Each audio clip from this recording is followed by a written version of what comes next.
Hello, hello, hello, hello, hello. It's good to see you. Say hello.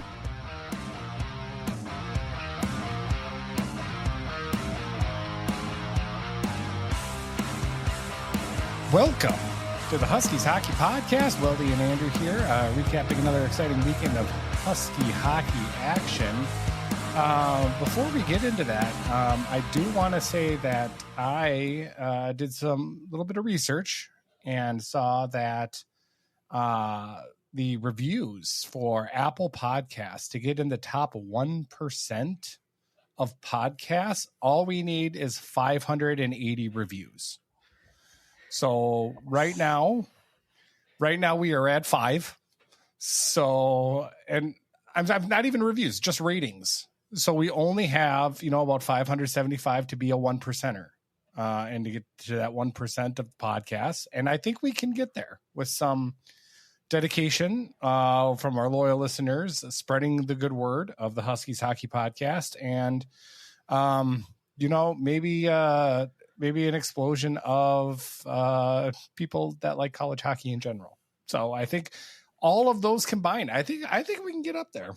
So just a star rating. So you don't need to type a word for a review. All you need to do is click the mouse over just the just 5 click stars. The 5-star rating. Or, yep, exactly. Or any stars. But no, shush, really no. We don't even want to plant that seed for them. Nope. Are all 5 of ours 5 stars?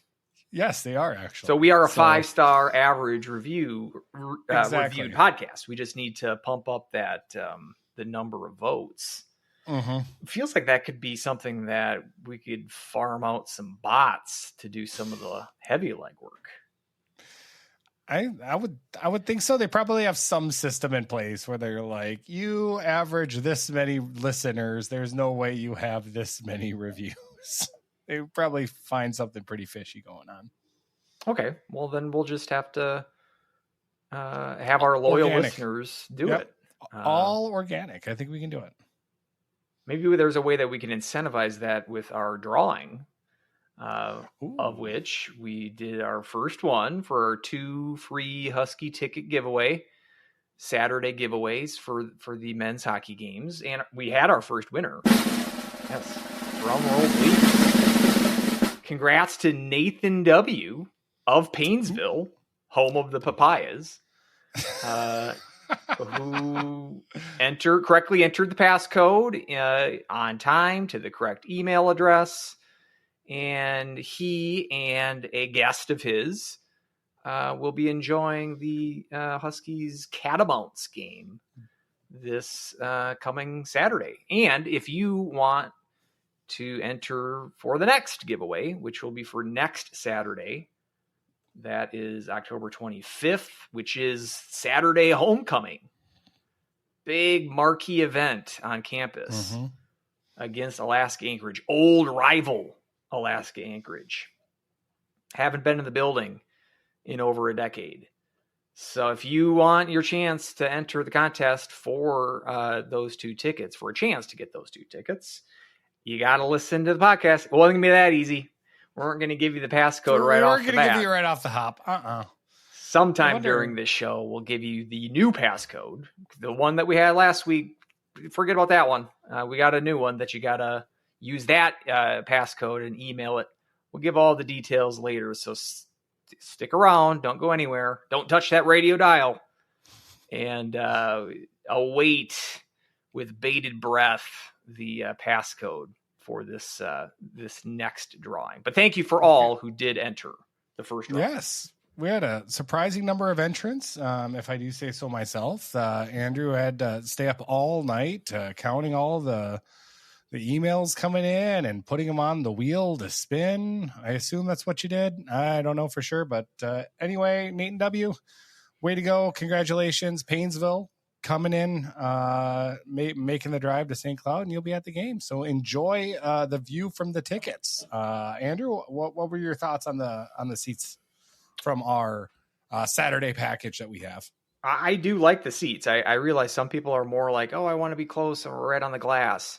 For me, it's like front row at a hockey game is kind of like church or a Gallagher concert. I don't want to be front row.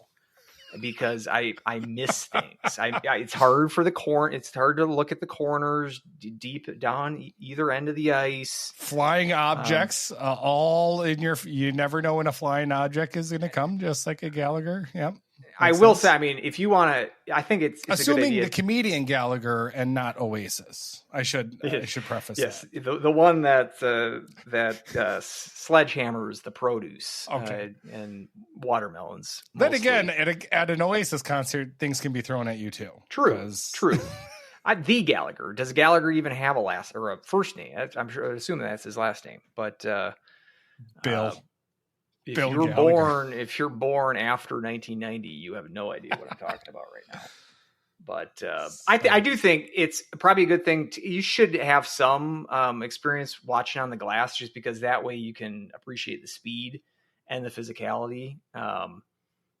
So it's not something that I say never do. I think you actually should. But I just I like to see the whole action develop. These seats are great for that. Basically right on center ice. So you're not going to miss any, you're not going to miss the puck going in any corners or anything like that. Best thing about this last weekend, I saw Huskies win. Yep, and exactly. that a victory in any seat is a good thing to see. Yep, very much so. So let's just get right into it then.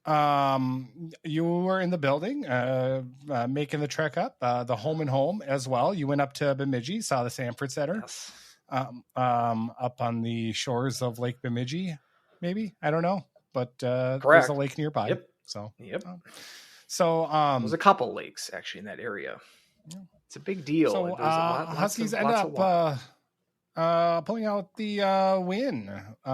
Came kind of down to the wire, 3-2 victory there with an assist from a broken stick that was able to break up a play. But a 3-1 lead after the first period. They make it 3-2 kind of later in the second period, and no scoring there in the third period, and the Huskies end up winning 3-2. Next night, it was a 4-2 victory for your Huskies. 4-1 after the second period, early goal by Bemidji, and then a power play. Then the major happened. So it was a little bit more of a gluteus maximus squeeze there for a little bit, but ended up getting the victory for the Huskies. Overall, with your trips too up to Bemidji, how did the team look from you? How was the event? How did everything look from your point of view? Well, like I said, the W's really help. Was that some brown liquor? Because are we off our whiskey before we really dive in? Ooh. Okay. Pour me. I'm sorry. I'm trying to keep the show moving. We've made an effort we can just edit this. We can edit this. We can move this portion that you're just about to do like a minute before, and then it'll all be pieced together. I don't know. Everybody just pretend. Why don't we have more 5-star ratings? Anyway, here's the whiskey. So we're talking about whiskey today. Whiskey.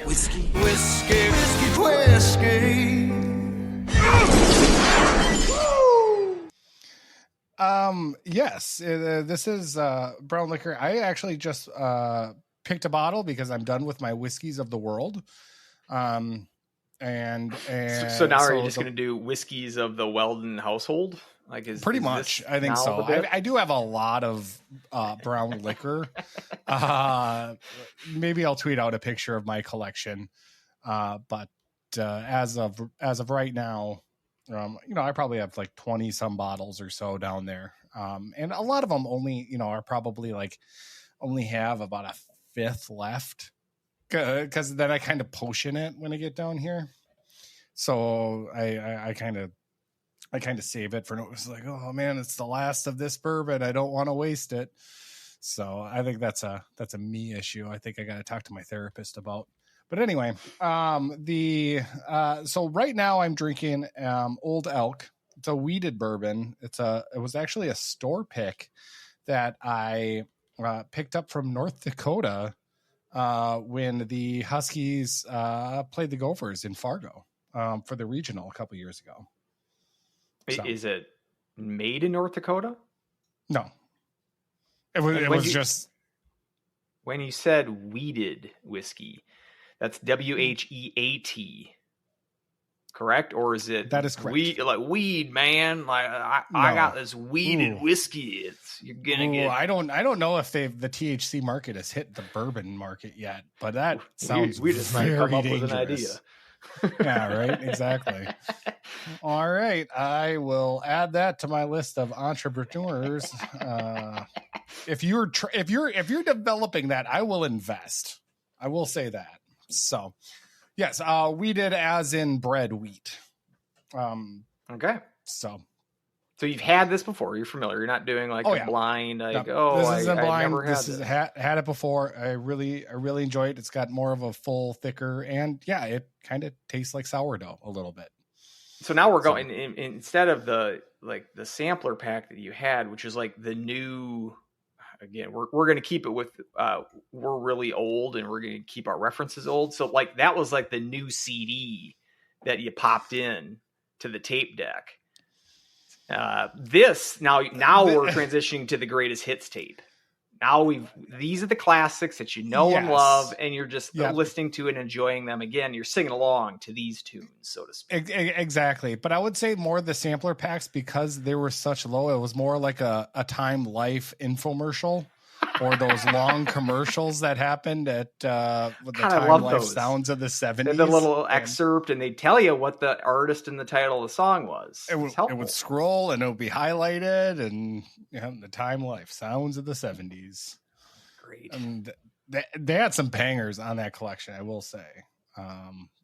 Bread. I mean, keeping up with the wheat theme here. Lots of bread.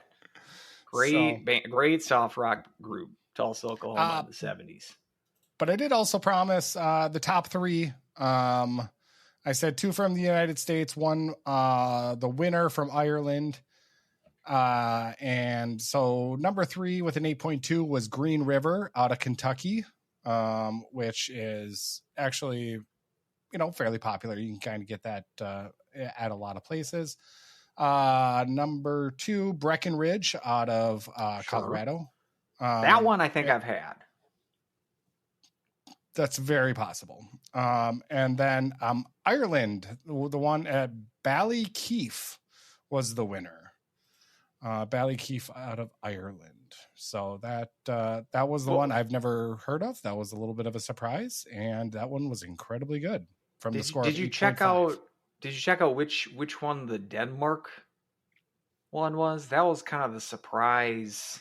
That was the surprise one. The 7 surprise hit. Yep. That was Stauning. Stauning. Stauning. It sounds appealing. I like the name, and you like the taste. Last was Finland with a 3.2. That was terrible. So I apologize to Emilia Carrico, Sofiana Sunderland. Let's go down the list here. Mustonen and Vietnamese and Yalasuo Yami Kramla, and we can go all day with Finns. We go a long way. But the very uncleverly named Helsinki Distilling, not a fan. So that's all that we were referring to it as. I mean, no wonder it was bad if they don't have. Exactly. They didn't even come up with a name of it. They're like, this is pretty trash. You went from Stauning, like it sells itself with its name, right, to generic. They should just call it generic Finnish, the Finnish Whiskey Company, Inc. Like, have a little bit of creativity. Yeah, goes a long way. Yep, exactly. So. Anyway, maybe I'll publish the full list, as well, but, so yeah, that's what I'm having right now. And then also it's, fall. So my beer that I'm mixing is the Samuel Adams Oktoberfest. In case you're curious. What are you drinking for this episode? So I have Four Peaks Brewing, which is out of Arizona. I mean, it's big now. It's basically a mainstream brewer. But their headquarters, their main brewery, is in Tempe, and it's maybe a mile away from. I haven't been there, but I passed it on my way to the Mullet. Okay. So it'd be something if Husky fans are thinking about making the trip down in February, that would be a decent meeting spot. So it's a sampler pack that they have. There's a Kilt Lifter is an amber that they have as one of their flagships, if not the flagship that they have. They also make a couple of, they also make a couple IPAs that are in this pack. There was a wheat. Speaking of wheat, I had one of those last week, and I think a golden ale. There was 5 in a 15 pack, which I like. But they're always something. Some offering of theirs seems to be always on sale at the supermarket that I shop at. So I'm getting it a lot. It's not my favorite, but it's decent beer at a good price. Is the Four Peaks in reference to Four Peaks around the area, or is it just? I'm gonna say I'm not sure. It's funny. Like I live maybe 2 miles away from a Twin Peaks road that refers to two mountains in the Tucson area. But I'm assuming these peaks are up in the Phoenix Tempe area. So there's a lot of mountains in the state. Sure. So there could be one of several peaks that they're referring to in those. I don't know the origin of it.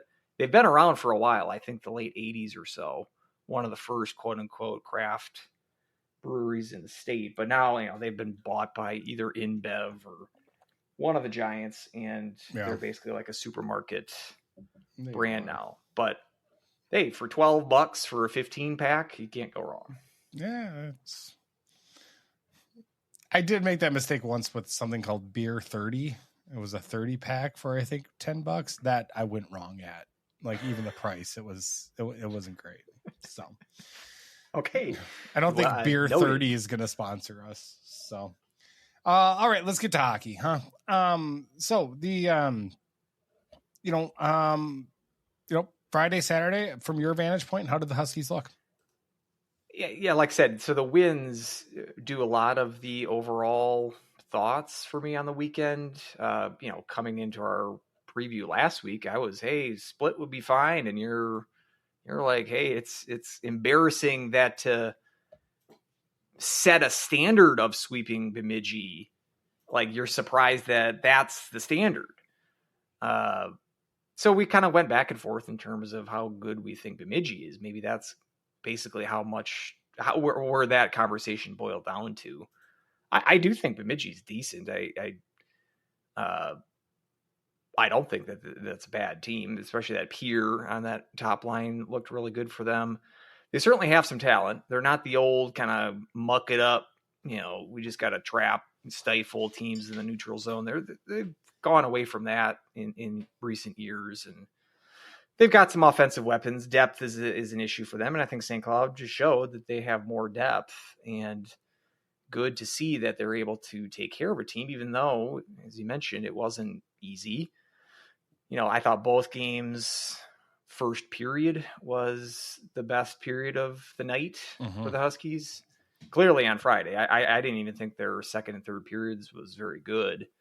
But they made the first period count in terms of you were able to get those 3 goals and rely on a good performance from Showstack and a better defensive outing. I think maybe that's one of my top takeaways is that defense looked much improved after the St. Thomas game all weekend. Guys like Henricks, who, he took the penalty, which I'm sure we'll talk about.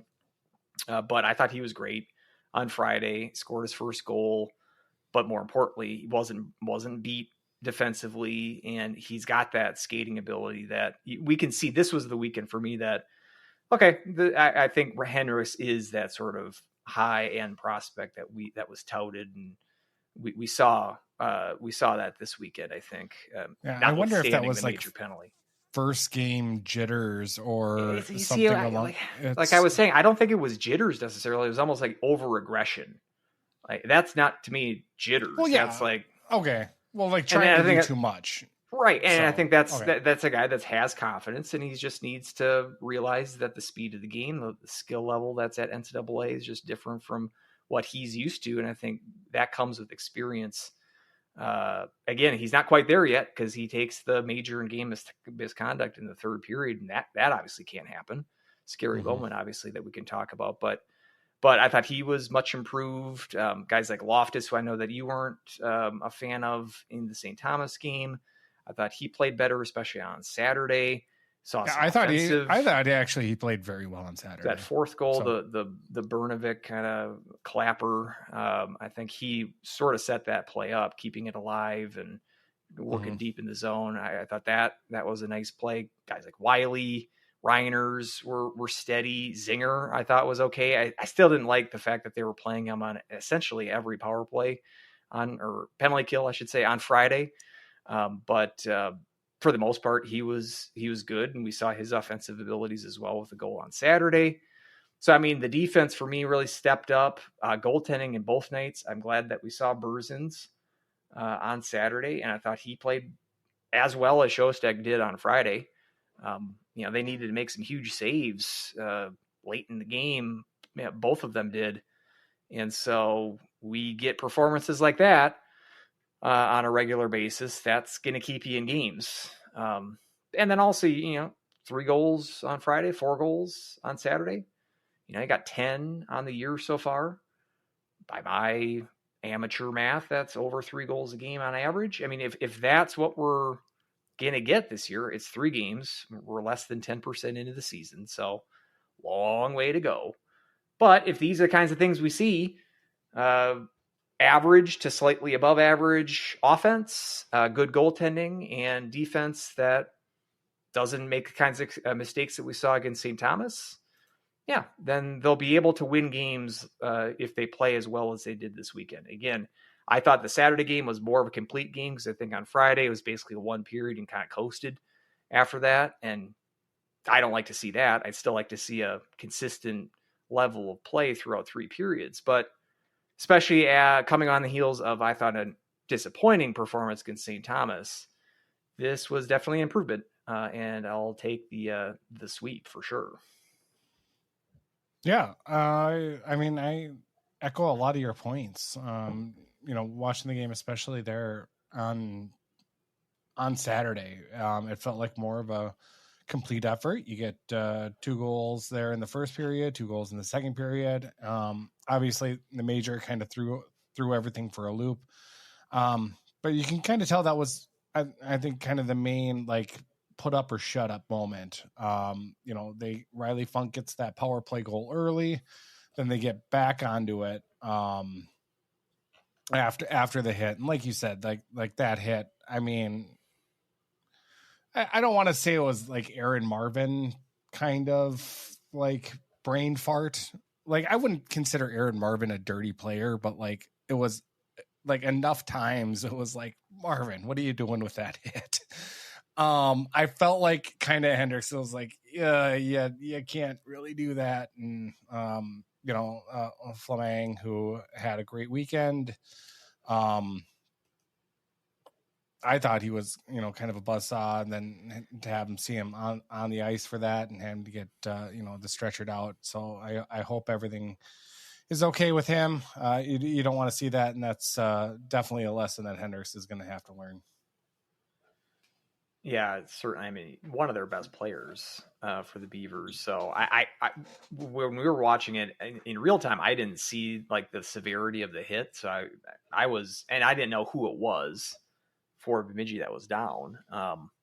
It was kind of one of those moments, kind of brings everybody together when he did the thumbs up coming off the ice on the stretcher. A nice moment that even St. Cloud fans were able to, I kind of got chills a little bit. I'll be honest. So at least it at least appears in the first reports or whatever that he's going to be fine.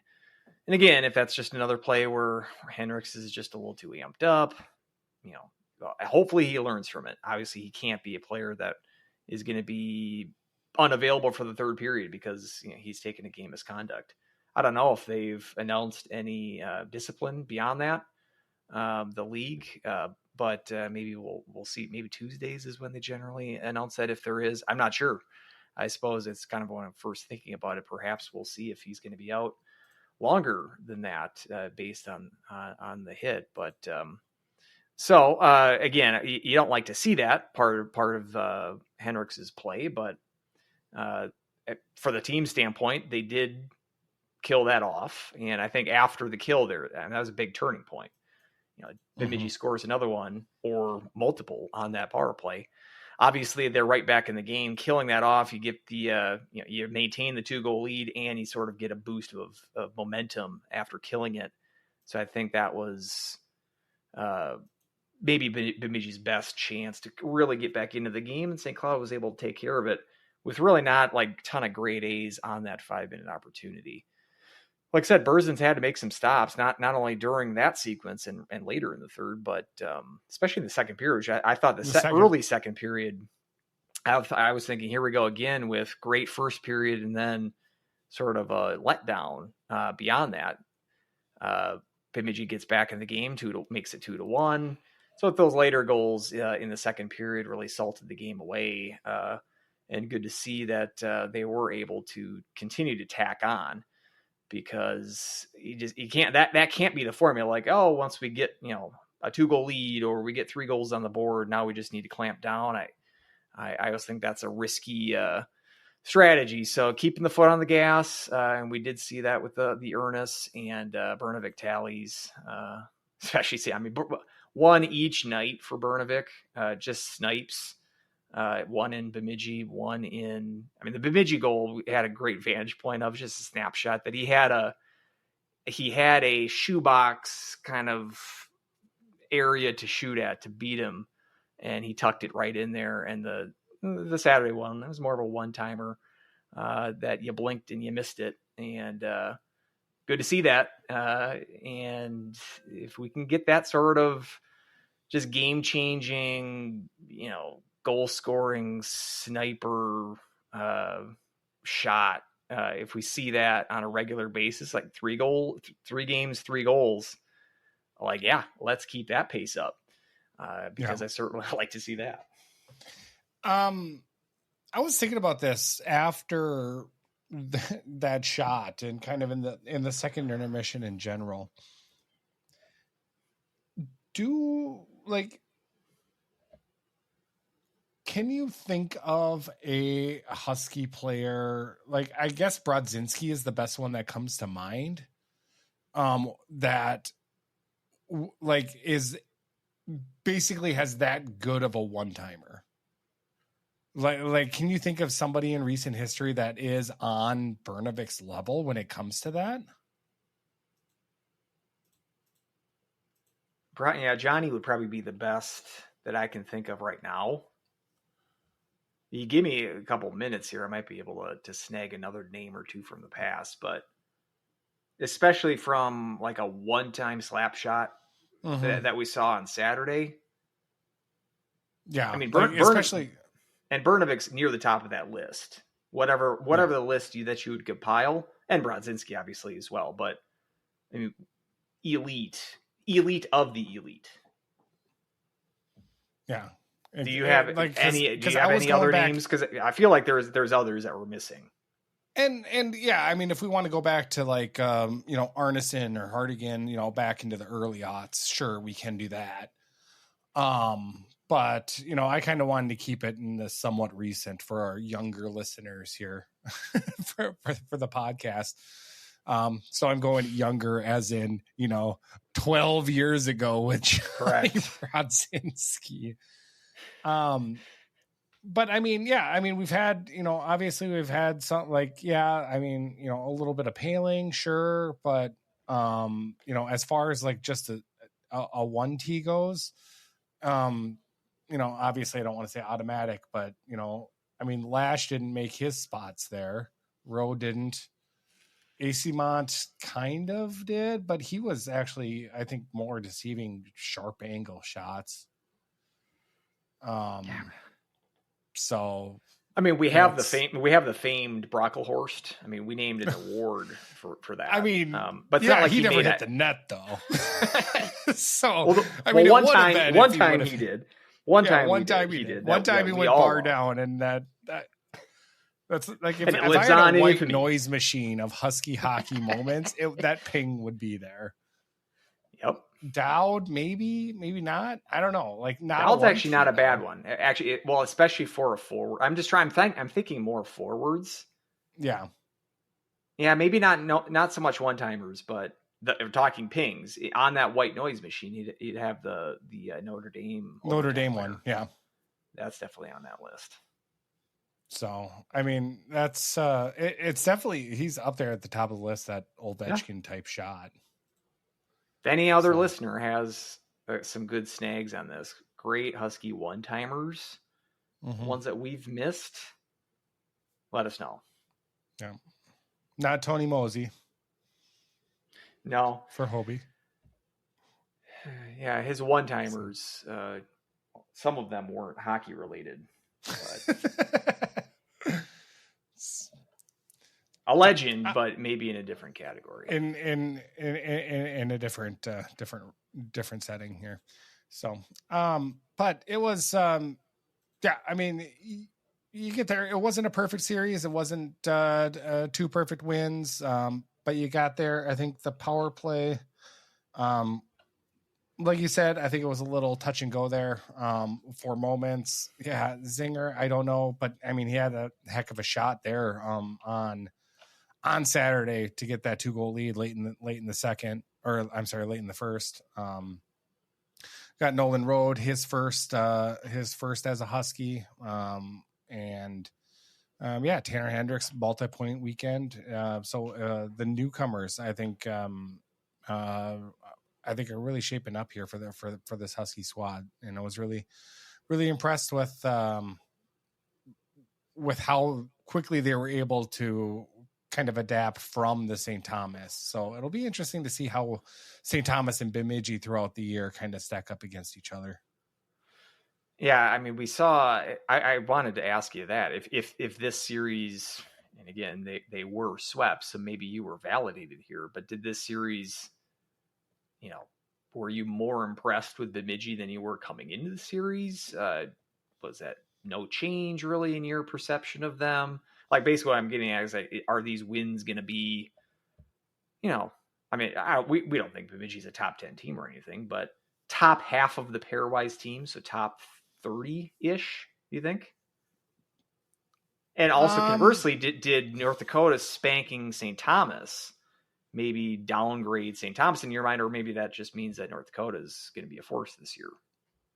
Yeah, I mean, there's just so many different unknowns right now. I don't know which way to kind of go with all of that. And it's really tough because the CCHA historically has not been very good non-conference, which leads it to pairwise that has been lacking. So, to say that Bemidji would be in the top half, I think would definitely be a stretch. You're probably right. You're probably right. I didn't really see North Dakota. I didn't see that one coming as much as they did, but yeah, I mean, like you said, maybe North Dakota's got a force, but we can table that for another time. So, who do you have for your POW? This is difficult because I gave it to Hall last show, and I think he just had 2 points on the weekend. Yeah, the goal. So he had the goal on Friday and on the power play, and then an assist on Saturday. But I mentioned this last show because he's out there for power play duty. He's out there killing penalties, and obviously on even strength and special teams assignments, doing quite well. I mean, I guess I really didn't realize how good of an all-around player he was. And he's putting himself in the box score every game. Brnovik is a special talent offensively, but it's not like we think of Brnovik as a two-way player. Brnovik's not going to get penalty killed assignments. So I had this thought, and I'm not even quite decided on my POW yet, but I'll just go off on the tangent. Is Barrett Hall the best overall forward we have? Yeah. I was going to say, I think if you're looking for a quote unquote 200-foot player, I think yes, he is the most complete player, night in, night out. I think he has in these first 3 games. The only other player I was kind of thinking of perhaps would be Gross. I think Hall's outshined him a little bit to start the season here, but again, he's a player that I somewhat forgot, and maybe unfairly. I mean, or maybe he's just improved in my eyes over the last off season. But I've really been impressed with him so far this year, and I'm almost tempted to give it to him 2 weeks in a row. I mean, I wish I could split it with the goaltenders, because I think it's difficult to give one of them, obviously, because they both played a game. But I feel like goaltending as a whole was a big reason that you're able to secure the sweep this week. But it's difficult we can't have a split vote. You have to pick one player. So again, with my Hall praise on the record, I will pick Brnovik for those one-timers that we were talking about just a little bit ago. You're Mr. More Clappers. I'm in agreement that that's what I want to see out of a guy like Brnovik. I'm not looking for him to give me the full range, 200-foot type player. If he can pop a goal in every game, we're going to be in good shape this year. So I'm going Birdie. All right. Well, I hate to agree, but I'm going to. I think with his ability to kind of take over a game and have that dynamic that really separates everybody else on the ice, I think that's kind of a key point. So yep, I give it to Brnovik as well. I kind of forgot to mention here, Aiden Welch got some action in, played about 12 minutes or so. Damon Gardner also sat out for the second game, but, more importantly, Werner Miettinen was not available. So he was... Did we get any word there? I mean, he took 2 penalties, I think, on Friday. Yeah, 2 penalties in the first.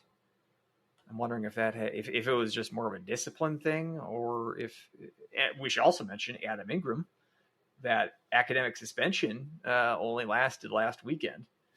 He played in both of these games, got a point, and got an assist. He usually feasts against Bemidji too. A 1-point weekend against Bemidji for him is a little underwhelming, but more surprising, I would say about that is that he didn't have a shot on goal on Saturday. Yeah, maybe this is his getting limbered for the year. His warm up that he missed out on last weekend. Maybe we should see him more. Have him more apparent. I thought he was out there on Friday. I noticed him on Saturday, not so much. But him adding him to the lineup, it sort of has a ripple effect. We didn't see Jack Rogers on Friday. Then we saw him on Saturday for him to take again 2 penalties. 2 games played this year because he sat out the Friday Bemidji game. 3 penalties in 2 games. And that seems to be a trend with him going back his entire career here. So getting guys like Miettinen and Ingram back in the lineup, it might force guys like Rogers out of the lineup, which I think would be an overall improvement. I am a little surprised that we haven't seen either Joe Belisle or Caleb Thiessen yet on the season, the other defenseman, especially because I thought the defense last weekend against St. Thomas was pretty atrocious. I thought maybe we'd cycle a guy, especially like Belisle. I don't know if they have plans to redshirt him. I don't even know if they can based on his age. I think they can. I think he's 20, but a little surprised that we haven't cycled them in. We have some opportunities here coming up with I think Vermont being a lesser opponent than either of the two teams you've seen already, and certainly Anchorage, perhaps those will be opportunities for those kind of guys to crack lineup. We'll see. But yeah, the line charts shuffling on Saturday was a little surprising, and maybe Berzin's. I came into the weekend wanting to see him. I just thought that perhaps with Shostak, who I thought played really well on Friday, I was slightly surprised that they gave Berzin's the home start. Did you have any thought on that? I was surprised too. It makes me think that barring a shutout, it was just predetermined that Berzins would get the home game. So it was probably just one of those, like, you'll get Friday, you'll get Saturday, duke it out. Let's see who comes on top of a kind of a competition for the goalie, which I'm all in favor of, and to see both of them play like they are. I do agree that they did bail out the defense a couple of times.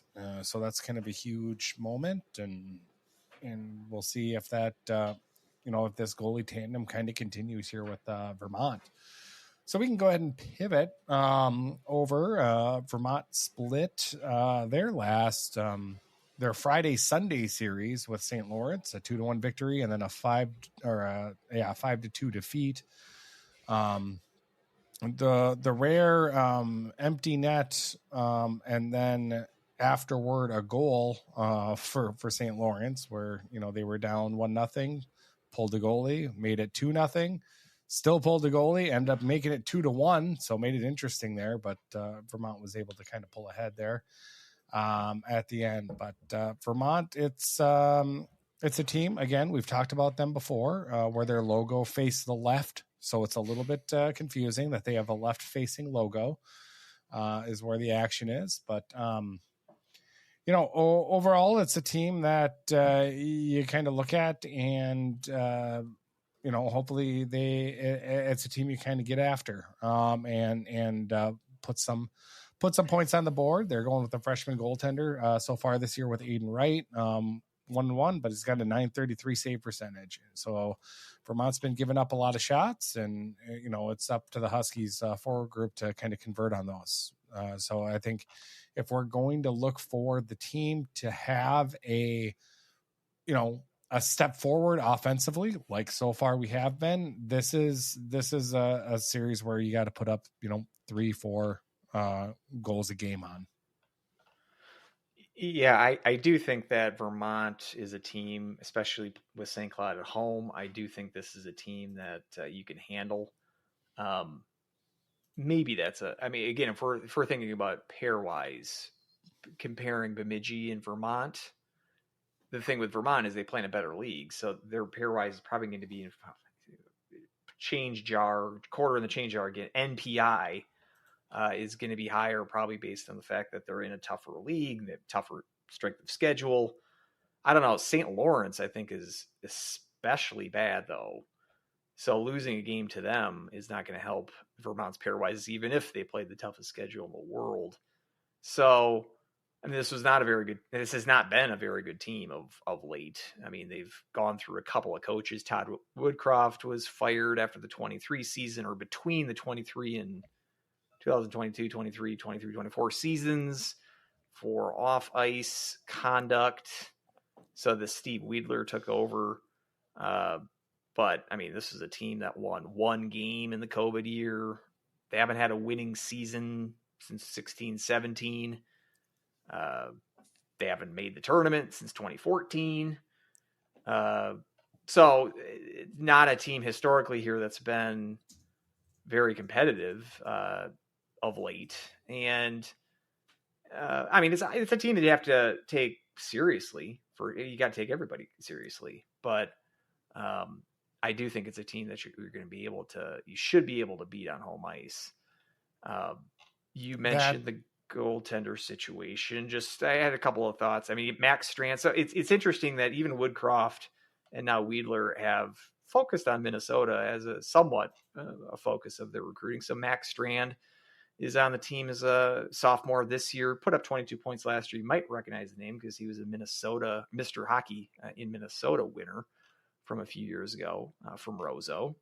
So he randomly goes to Vermont. It's not like we see Mr. Hockey's go to Vermont really ever.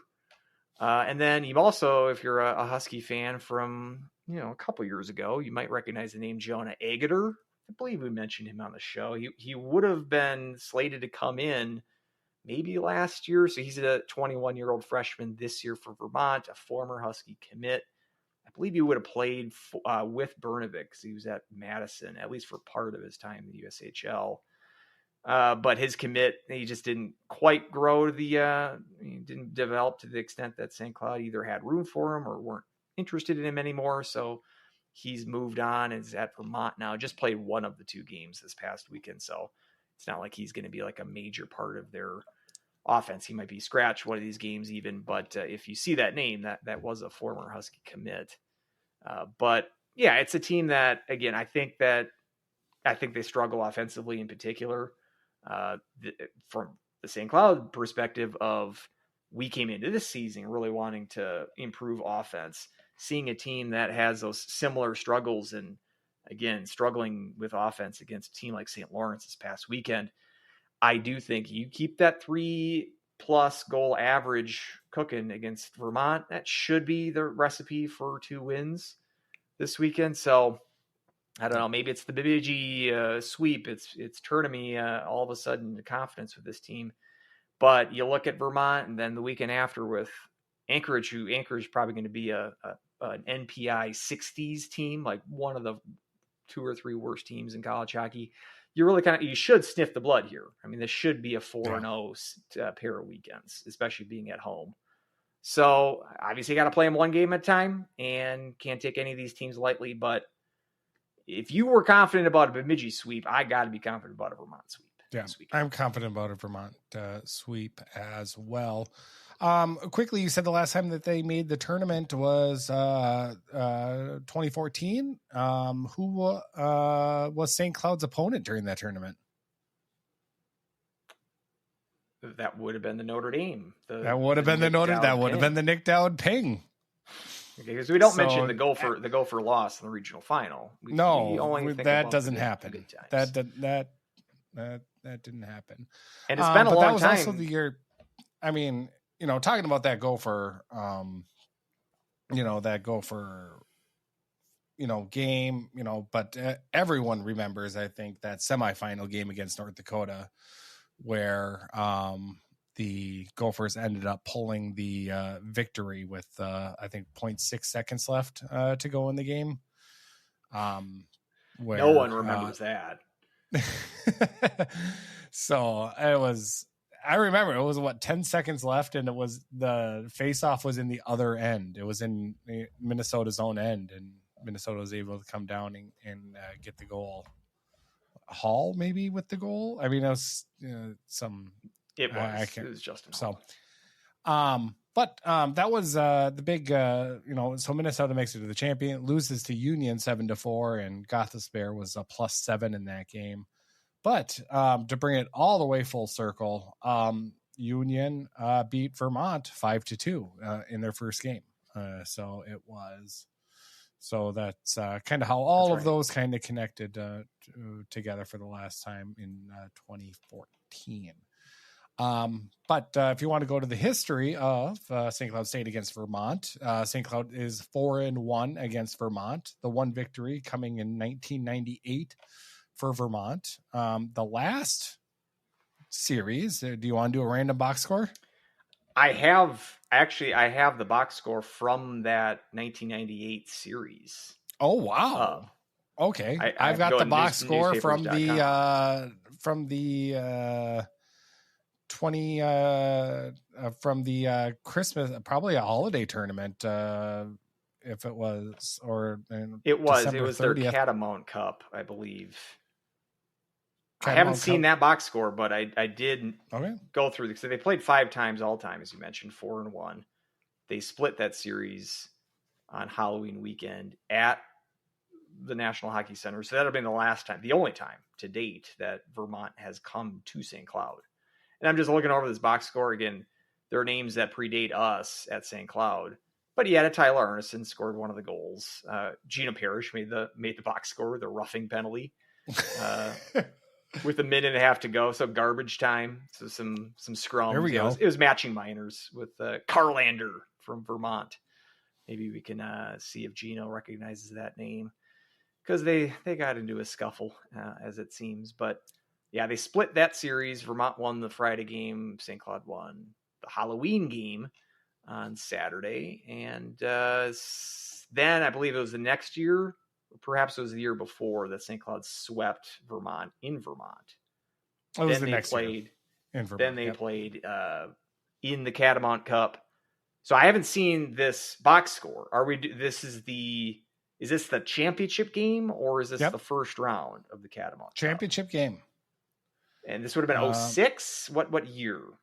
Yep. The 06-07 series or season. So it's Saturday, December 30th, 2006.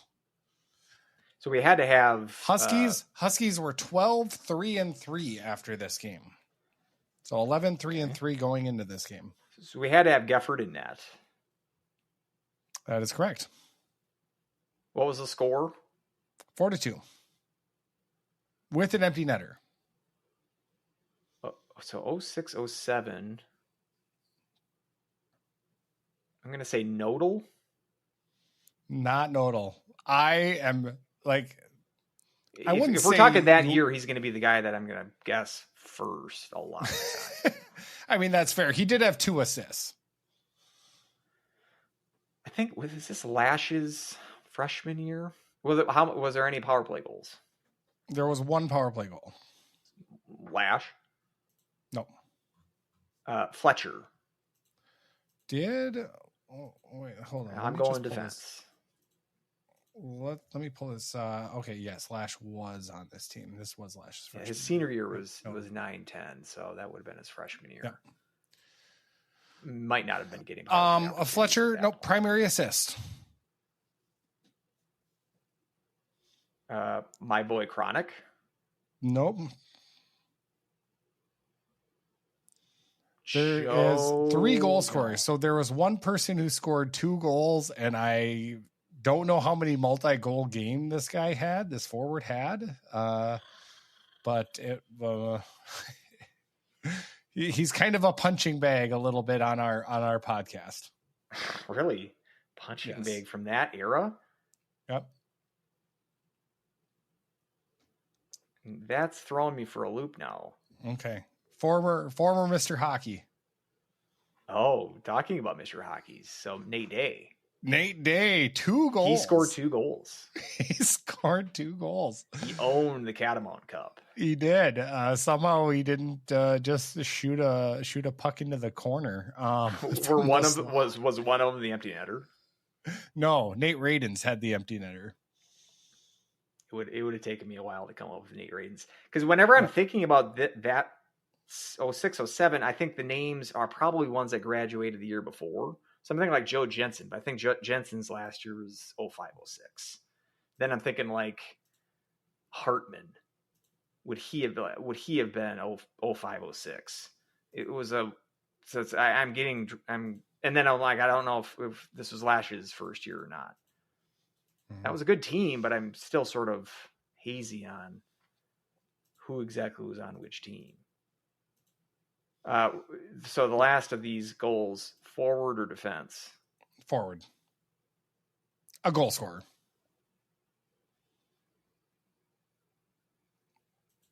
It's one of those that's like, oh yeah, I should have got that one.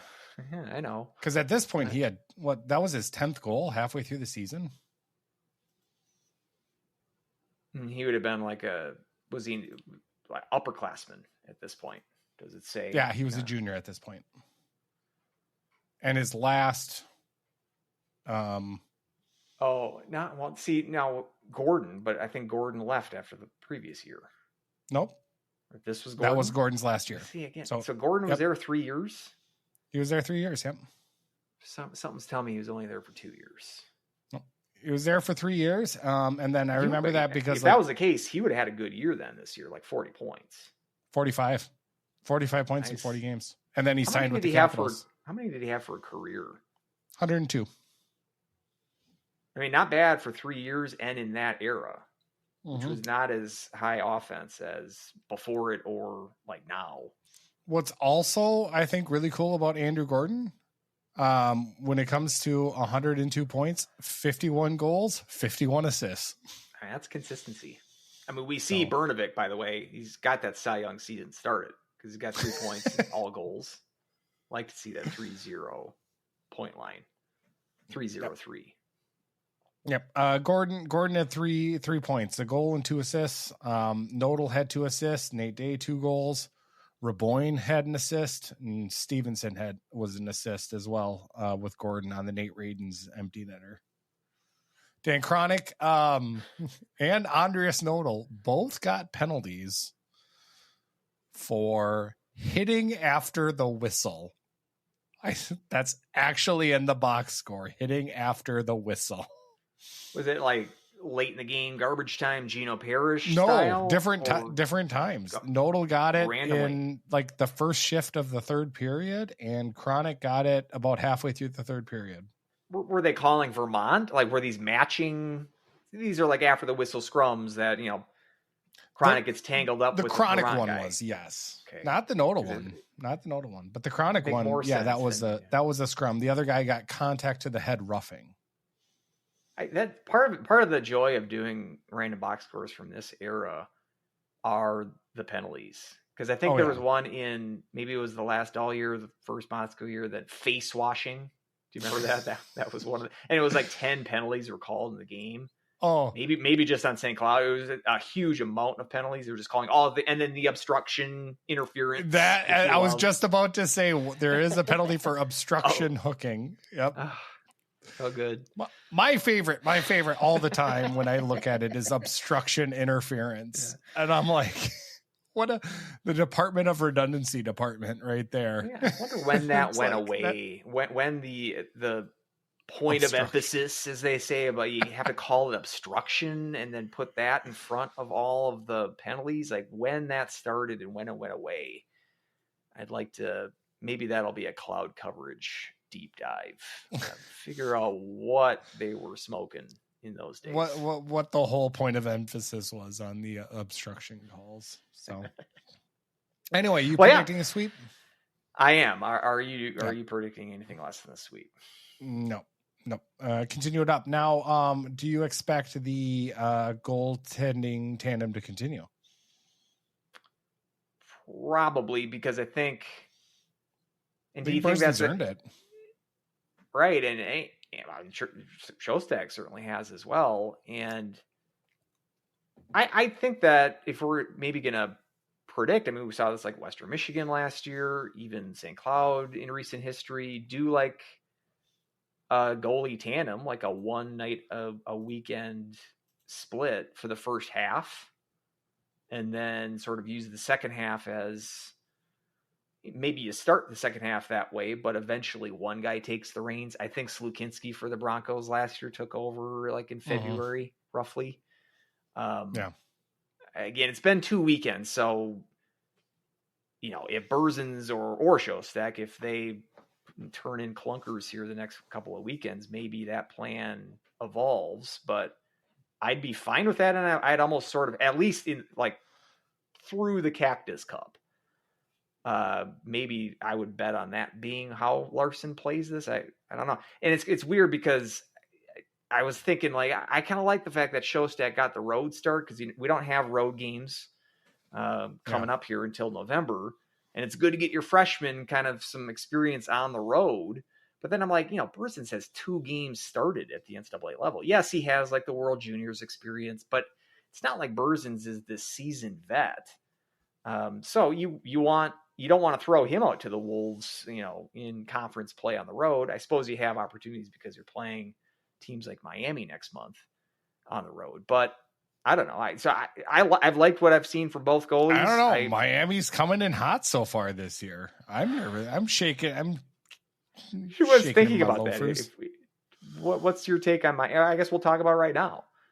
4-0 Miami. You selling high on the Redhawks. I'm all in on Miami. It's what transit. What did I say? Transitive property. Right now that they're, I can't remember who did they beat. math was not my strong suit. But no, they beat Ferris, Effin State, beaters of Western Michigan. Of Western Michigan. Past so in there Western. we go. In Western. So and then RPI, who is very bad. So they can get you a team that can do both. Now I will remind you. No, you don't have to. Going back to 2022-23, Miami started that year 4-1-1 on their way to an 8-win season. God, that's right. In 23-24, they started 4-1-1 on their way to a 7-win season. How many of those teams beat the defending national champion, though? Even last year, those victories. First 4 games, they were undefeated last year, 2-0-2 on their way to a 3-win season. So, I mean, they've done this cute little start before. I will say, but so I got that angel on my shoulder, or devil, maybe devil, probably saying, "No, Miami sucks. They've done this before. Just wait till they get another conference play. They haven't literally won a conference game in 2 years." But then I also look at their roster. I guess I didn't realize literally how almost completely different of a team this is from last year. I mean, it's mostly freshmen and transfers this season. Yeah. There was only a few that have logged time for the Miami team from last year that I just mentioned, won 3 games. So it's not like we can really carry over a great bunch of these players from last year's 3-win team and just say, well, even if they've got some nice wins here to start the season, that means they're going to threaten to be competitive this year. And, they've got guys that are scoring, and that this Ilya Morozov, youngest player in college hockey. I think so. I mean, McKenna's still 17, but he'll be 18 in December. Morozov's birthday is August 3rd of 2008. I think this means he is the first player to have been born after I graduated college to appear in NCAA. You too, probably. Oh, yeah. Because you graduated in 2008 as well. Mm-hmm. You took 1 more year. I was able to do it in 1 less year than you, but I didn't want to leave the party. Yeah, it's graduating in 4 years is like leaving the party at 10 p.m. Why would you want to do that? I wanted to keep it going. I consider myself a completer of a double major, no less, in 4 years. To be an overachiever. I'll only take 12 credits. I think a 5-year plan at SCSU is about par for the course. Yeah, I think a 5-year plan anywhere is. Yeah, so this Morozov looks really good, and he's really young. Why would you want to take 18, 19 credits? No, thank you. I got some drinking to do. I had some of that as well. I don't know how I did it, but yeah. And it's look at where it's gotten me. But look where we are now. How about I'll give you this for Miami. Over under 9.5 wins. Are they going to get to double-digit wins? And they haven't done that. They haven't done that since 18-19. Okay. All right. Over under how many? All right, that's good. I'll just go 9.5 wins. Are they going to hit double-digit wins? No. I mean, I tend to agree. Wins in this conference. No. They've got Lindenwood next on the schedule. Then they play in that Belfast tournament, which they play RIT, was terrible. They also play the GLI. Kind of got some sexy non-conference tournaments this year. So I mean, why don't we do more non-conference? Oh no, we got the Cactus Cup. Never mind. Yeah, we're loading up, and they never let us in. They disinvited us the one time that we're going to play in the GLI. So I guess we can't ask them again, but maybe we'll try to get into that Belfast tournament. Duluth, the friendship is on the waiting list. What do you mean they disinvited us? What's that story? Remember that? Oh. That would have been, I think we've been over this on the podcast. It was 2012. It was the 2012 GLI, or maybe it was the 2011. It was one of those years, and they had them committed to the tournament, and then in the meantime, the Red Wings were awarded the Winter Classic at the Big House. Oh, And yes, so that's right. Then they said, let's take it outside. Yeah. And we want to do all Michigan schools. All Michigan teams, yep. So that's why St. Cloud had to scramble to replace it. And RPI, Speak of the Devil, was the team that they got to replace them on their schedule as a home series at St. Cloud. But as it turned out, that was the year that the NHL went on a strike. So they never had the Winter Classic. Yeah. And so that year that they had replaced St. Cloud in the GLI was just indoors at the Joe, which it always was. And then they had the outdoor all Michigan one the year after. Yeah, so it turned out they didn't need to disinvite them. But yeah, that was the story. I can't remember what year exactly that was, but it's somewhere in that 2012-ish range. That's right. So let's well, first off, what do you want to do? Do you want to pivot or to the women's, or do you want to do the ticket? That's a good spot to do our ticket giveaway. Oh, so yeah. Otherwise, we could still keep teasing it. We can throw it in later. We might as well. Okay. We might as well do it right here. It's a good transition point. Mentioned earlier in the show, we're doing our ticket giveaway. You get 2 free tickets. Section 204, right on center ice. They're aisle seats. Good vantage point. Premium chairback seats. And so we're doing these for Saturday games. We obviously already did our giveaway for the Vermont games. So this drawing will be for the following Saturday. It's the 25th of October, 6:00 game. They play Anchorage, and it is homecoming weekend. Hopefully the crowd will be especially lively that day, that weekend, hopefully, but especially on Saturday. And just announced they have an outdoor concert at the at the Remains of the Press. So where the press was, they're setting up an outdoor concert there, and it's going to be 90s party themes. So wow. I am I'm good. I'm going to make it a point to be there. Not going to lie. All right. Then our lucky winner and a guest will be able to presumably meet one of the co-hosts who wants to be there, and all my kids, because they're going to jam to some 90s rock music. And Weldie knows where you sit, so he can go seek you out. If that's not incentive enough, I don't know what else will be, but it should be a great atmosphere. We assume that the games should be a favorable result for the Huskies. We will get to previewing Anchorage next week, but should be a fun time. And how to enter the contest, you've got to email the show, and you got to email the passcode that I'm going to give you here in a second. That email address that you're going to want to send that passcode, you can just get your email up and ready now and type in that email address.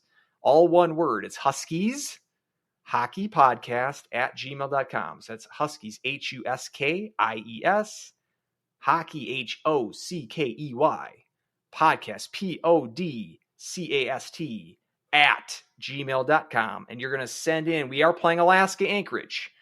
What do we think about Alaska? Bears. Lots of bears up in Alaska. So I want you to send in the passcode Grizzly, because it's for the Grizzly Bears, which is not a part of the Seawolves logo. But I'm not going to make that so much easy. Someone could have guessed Seawolf or Seawolves. That's wrong. Don't do it. The passcode that you want to send in is Grizzly with 2 Z's. Grizzlies. No, just Grizzly. Just the singular Grizzly. I'll probably take the plural too, but make it easy. Grizzly. I'll spell it for you. GRIZZLY. Send in that passcode that I just said, that I'm not going to say again for the rest of the show. Either is Weldie. Send in the passcode to Huskies Hockey Podcast @gmail.com. I'm extending the deadlines. I had it at Fridays, but I'm going to do the drawings on Sunday nights anyway. So I'll give you until Sunday afternoon at 12 noon Central Time. So that's Sunday, the 19th of October at 12 noon Central. Email the show, huskieshockeypodcast@gmail.com. By Sunday, October 19th at 12 noon, the winner will be notified later Sunday night. It might be Monday morning by the time you get that based on my time zone difference. If you don't hear from me, it's probably you didn't win. I try to respond to emails, especially if you add something other than just the passcode. I like to converse with our listeners and Huskies fans. But and that's fine. You just want to email the passcode and that's it. That's your prerogative, but don't expect a response unless you win. So again, get that passcode in by this Sunday at noon and for your chance to win the 2 tickets to the Anchorage game next Saturday. Please email us. We like to get the emails and we like to see the support from all of our listeners. And with it being Alaska Anchorage, one of the greatest streaks of all time was Alaska Anchorage being unable to beat St. Cloud State at the Concrete Cathedral. And it spanned, I can't remember even. They've only won the one game. One game all time. Won the it's game. Like 135 and a couple of ties is their all-time record in St. Cloud. And I think the last couple of seconds of a game is on YouTube where Hanowski scored with 0.1 seconds left to send it into overtime. That kept it in as a tie. But yeah, their only victory was at St. Cloud State was in 2012, where Jared Raby scored a goal. To tell you how long ago that was. Granted, they haven't played that many times since then, but we could get to that next week. Maybe there was a random box score in the offing. But there is. I'm going to tease this too. There is going to be a cloud coverage article, a Huskies Rewind segment. Nice. I like those. And it's a game. I bet you have never heard this story. I stumbled upon it in my research over the summer, and I was pretty fascinated by it. And can you give me a tease of what era? Very early D1 era. I mean, it's 90s. Okay. It's from 1990. But it is the peak. Is the peak of the St. Cloud Anchorage rivalry. So I'm interested. It's interesting. It is interesting. All right, perfect. Let's head over to the women. Women end up falling both games against Minnesota, the Golden Gophers. They lose 4-1 on Friday down at Ritter. And then they end up also losing on Saturday, 5-3 there on Saturday. And maybe it's no surprise, but, Abby Murphy was kind of able to take control, was kind of a force all weekend. Hannah Clark played, end up being the goaltender of the week for the WCHA for her efforts. And it was kind of a weekend that I thought was, watching Friday's game at Ritter, even the first period, we were outshot 8-3. And the 3 shots we got, but I think we had 3 rushes where it was 2-on-1 or 3-on-2 that we just missed the net on, or and it just kind of went back to me being really frustrated from last year on the men's side of us not converting on chances like that, and not even not converting, but not even getting shot attempts on. And I was watching that first period, seeing that happening, and I was just crushed every time because we'd have these options and we'd have these opportunities against this team that you need to convert on to stay with a Minnesota, with somebody who has this much firepower, and to just kind of flub those all away was just really frustrating. But Friday's game, we're 0-0 going into the second. They score early in. Maria McKaylin ends up getting the goal, making it 1-1. And then I'm thinking, okay, we're back in business. I thought, SCSU, I think we had a pretty good second period. And then it was a bad minute where the Gophers were able to pull away. They scored 2 goals in about 40 seconds. Abby Murphy, Sarah Paul were able to extend the lead to 3-1. And then at that point, it was just like, you just felt like St. Cloud wasn't going to have the firepower. So at that point, it was a little disheartening to see that. St. Cloud got demolished on face-offs, losing 37-18. And you really felt that in key moments of the game. But there was, we had some penalty troubles in there that I thought were, the ref was what the ref was. I felt like Minnesota got away with a couple of things. But at the same time, we didn't convert on enough of our chances. And especially where I think that Minnesota is a little more suspect in goal, that, to get even just shots on goals in that opportunity, I don't think Hannah Clark's rebound control is that good that you could have those opportunities to really pounce on it. And then Saturday's game was, a little bit of a different story where it was kind of a back and forth affair. Zimmerman was able to get on the lead. We're 1-0 going into the second period. Then right away, Minnesota comes out. Primarino with the goal evens it up. Abby Murphy makes it 2-1. McCallinen on the power play, again with the heck of a shot, ends up making it 2-2. Abby Murphy answers again, 3-2. Avery Farrell gets it back right at the end. And I think, if it was Farrell, I thought it was Wolf. That must have changed. I originally thought it was Wolf. I think they announced it to Wolf originally, but then I do think they changed it on a redirect that they found on video. Which makes sense because, obviously I really like Grace Wolf as a player, but it wasn't a shot that would fool a lot of D1 goalies. so a redirection makes a lot of sense with that. But at the end of the second period, it's a 3-3 hockey game. You're going blow for blow with Minnesota, which is something that you really not has ever been said about St. Cloud State. And then you get kind of gut checked right at the beginning of that third period, and they score 2 goals within like the first 5 minutes or so. And then they're able to kind of coast their way to a third period victory, 5-3 victory. Faceoffs a lot better on the faceoffs, but it was, kind of a frustrating weekend in a sense of, Minnesota is obviously has the game breakers to be a step above. I would have liked us to convert a little more on those chances, or at least have an opportunity to convert on those chances on Friday's game.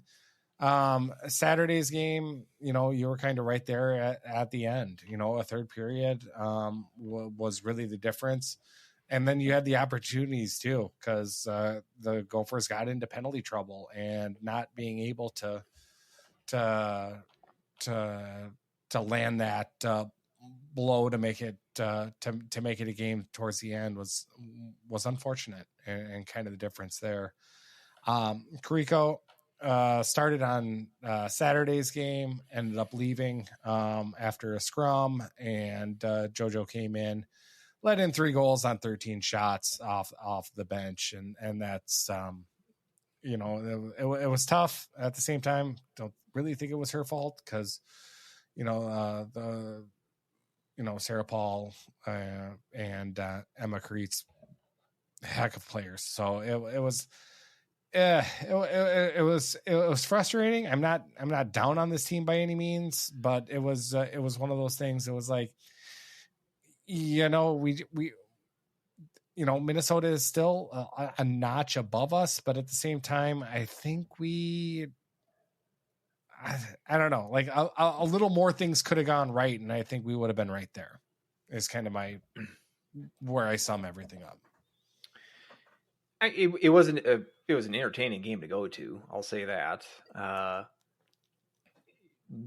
After that second period, I mean, you're locked into a goal trading contest with the Gophers. That's a recipe for disaster. It's, and we saw in the third period, it's just St. Cloud can't match the depth that the Gophers have, and I know that, you know, we talked about it last week, the preview, and you've mentioned the Gophers' comparative lack of depth compared to the other top elite teams in NCAA. I thought that we saw the difference between the Gophers and St. Cloud in that third period. If the Gophers want to actually compete with Wisconsin and Ohio State, try to knock them off their perch where they've been the last couple of years, they're going to need players like Sarah Paul. They're going to need Emma Kreis. They're going to need Jamie Nelson, who really hasn't done much after transferring from Mankato so far in this season. Paul scores her second and third goals this year. I mean, she was a prolific scorer with Princeton. I'm sure they're expecting a little bit more from her, and we kind of saw her contributions, basically the game winner early in the third this game on Saturday. So, and it's that level of depth at second and third line levels. St. Cloud is just not able to match that with the likes of the Gophers. And talking about being in person and being, I mean, I wasn't like on the glass, but I was in the first section of seats. And I mean, Murphy's speed, I was really impressed with her. I still dislike her. I mean, I think it was the second goal she scored. She like hurt herself. Like she like banged her stick against the boards. That was like her celly. And then she like folds onto the ice as if she's injured, that she like injured herself celebrating too hard, and she had to sort of be helped up by her team and do the skate by on the bench. It's just like the dramatics are a little too much. It's enough. But the fact that she's a heel, that's for sure. Yeah, and every time she was on the ice, she was noticeable and creating offense. We talked about Grace Wolf and her assignment with Murphy. I actually thought Wolf did very well on Saturday with defending her. It was Murphy against the other defenders is where the breakdowns occurred. Sydney Bryant logs a -4. She was on the ice for all 5 Gopher goals, one of those on the power play. Marie Moran, I think, was on the ice for 4 of them. I think this was the key of the weekend for the Huskies is we're suddenly thin on defense, likely because of injuries. We know you spotted her in a sling after the first, was it after the first game or was it the first weekend? I can't remember. No, it must have been after the first game because they were on the road against UConn. So must have been that Saturday Lindenwood game is when you saw that she was injured and hasn't played since then. This weekend, we didn't see Sydney Lamb, who Lamb was first defensive pairing to start the season. And so I would assume there's some injury there. Again, difficult for us to get injury updates with the women's team, unfortunately. But I can't imagine she was being benched as some sort of, she's a freshman. I think she's one of your best defenders. So her absence was notable. And we're having to slot players like Marie Moran, who's, played mostly forward last year, played a little bit of defense as well. I mean, you're slotting her into a position that I think she's better suited up front. So these are weaknesses that teams like the Gophers are going to be able to exploit. And long term, it's a concern, especially when you're playing teams. And we've got St. Thomas immediately after this, but we've got Ohio State on the horizon. We've got Duluth. We've got Wisconsin all in a row coming up here. Really could use a healthy D-core when we face those teams. So if we can get some updates with them, we'll pass it along. But certainly for St. Cloud being able to compete in these games, again, you're not going to be able to beat the team like the Gophers giving up 5 goals. You're not going to be able to beat St. Thomas or any team if you're giving up 5 goals. And so getting healthy on the back end is going to be key for this team, and quickly, because I think the toughest 3 weeks got a 3-week portion, or 3 opponent, because there is a bye week in there, but toughest stretch of the schedule is closely upcoming. Want to be as healthy as we can with that. Now, that being said, again, the offense getting 3 goals against the Gophers is a plus, and McKellian again seems every bit of the real deal. It's interesting that we've got Zimmerman playing with Sorial and Sunderland now. It seems to be benefiting Zimmerman. It seems to not be benefiting so much Sunderland and Sorial. Sunderland, I think, looks fine. Sorial seems more quiet. I'm not sure. By putting McKellian with other players, seemingly that would spread out the offense a little bit. But perhaps I wouldn't mind seeing a reunion of those 3, because it might be better. You might be better served by stacking your best offensive weapons on the same line. If you have any insight with that, I'd be happy to hear it. But it's just, if you can get 3 goals against a team like this, and I think a shrewd move by Frost. So the 3 goals, I thought a couple of them were a little dicey for Layla Hemp to give up. So his replacing Hemp with Clark coming into the third period, I think, was a smart move that turned out to look like a genius move at what happened. I mean, kind of gave the Gophers a bit of a jump right off the bat in the third, and get the goal in the first minute with Paul, and then sort of the insurance goal shortly thereafter. Clark had to make some key stops, not only in the third period on Friday, but on Saturday, I should say. But she also played a solid game, obviously, on Friday as well, played the entire game then. So I thought some good coaching from Frost. Difficult as I have to, it's tough for me to give praise to Brad. Don't Frost, tell Jake Baskin that. I won't. Don't tell him. Number one Brad Frost hater. So, but yeah, I mean, at the end of the day, it is the Gophers still, and they still have our number. And it's nice to be able to compete with them to the extent that you did. But at the same sense, this was a game all tied up after the third or after the second period, and you had a period there that you would have been able to take one of these games. Would have been huge.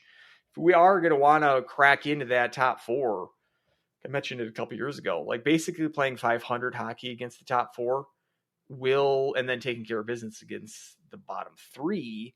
That is the formula to making the tournament.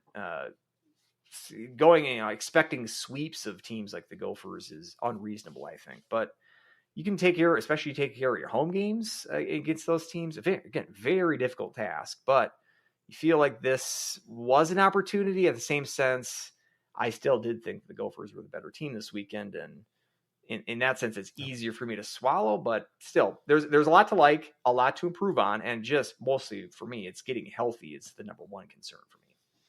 Yeah, exactly, and that's where.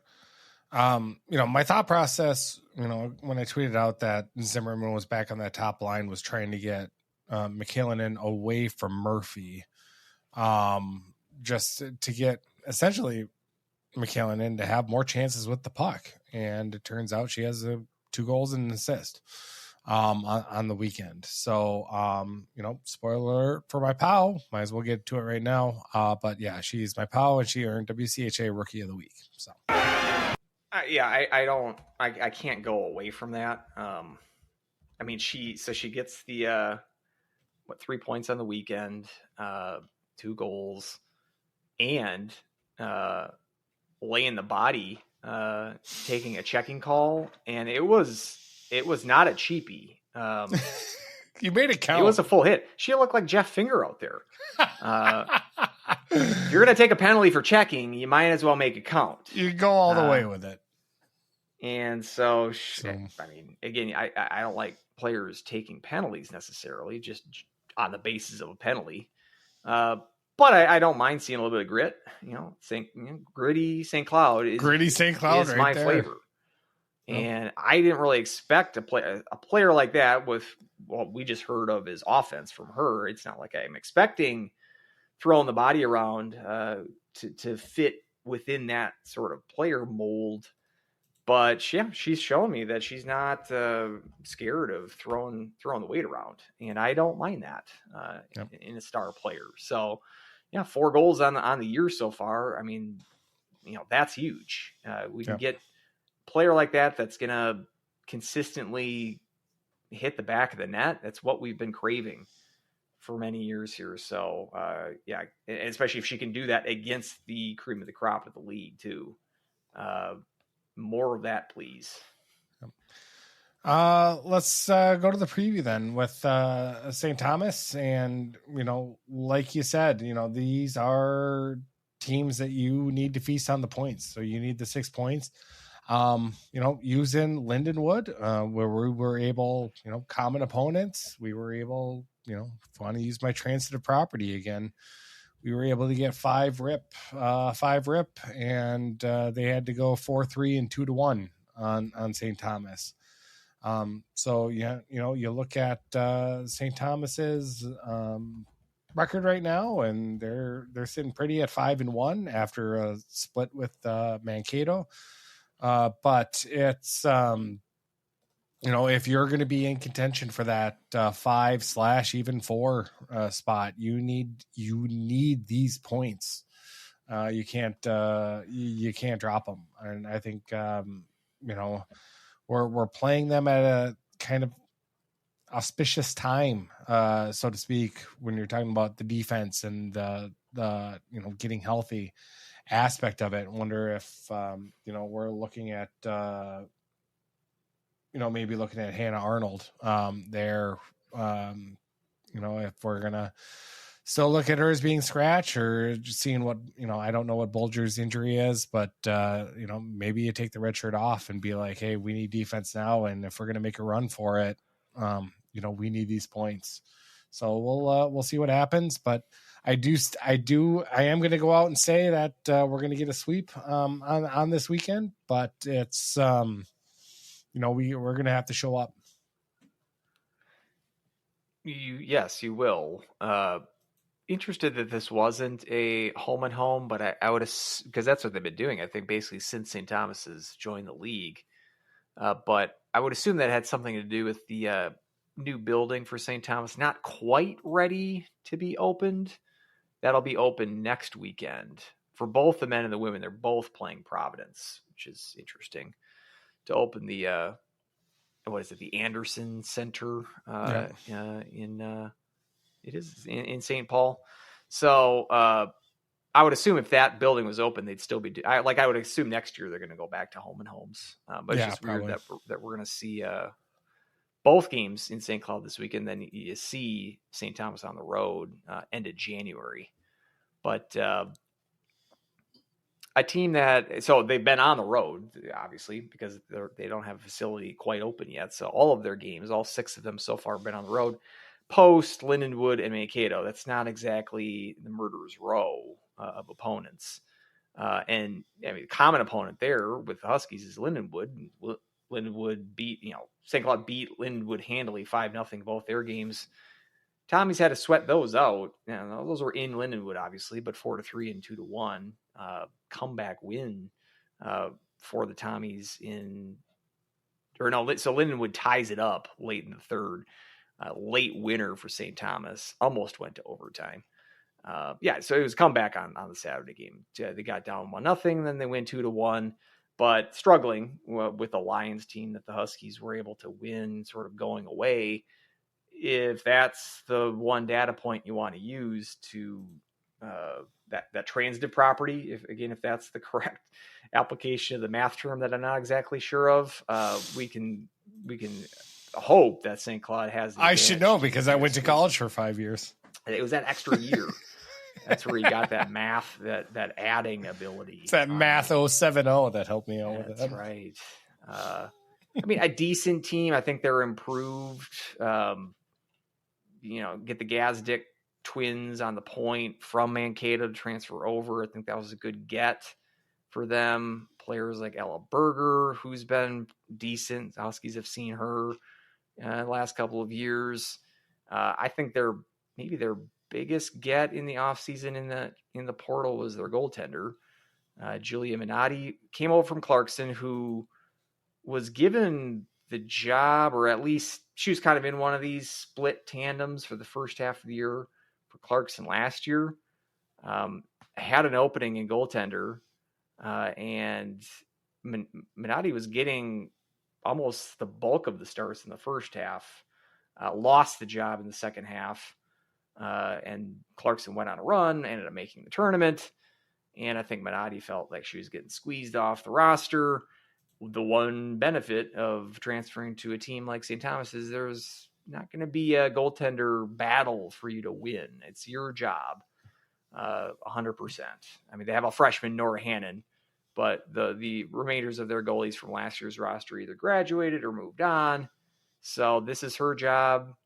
She's gotten all 6 starts. They threw in this Hannon in the post series because probably a 5th grade team could have beaten Post on the road. So they're kind of giving Minotti a breather. Seriously, like if you look at those games, I think Post had something like 8 shots in one of those games.